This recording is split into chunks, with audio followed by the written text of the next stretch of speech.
Hello guys, what's up? In this video I'm going to show you how to trim a video using TikTok. So let's open TikTok. Okay, let's upload a video. Okay.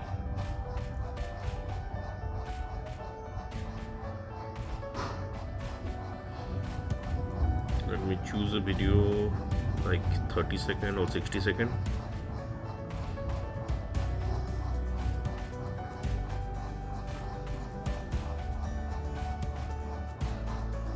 Okay, so this is 56-second video.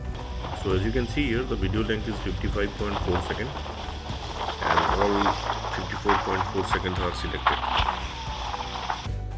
As you can see, there are two markers in both sides. You have to hold the marker and you have to drag to adjust the length. Okay, likewise, you can drag it from both sides. So as you can see, as for your marker placing, the video is shortened. Drag and adjust your marker as for your requirement.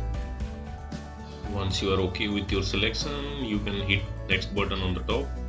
So that's it guys. Likewise, you can trim a video with TikTok. So thanks for watching the video guys. See you in the next video.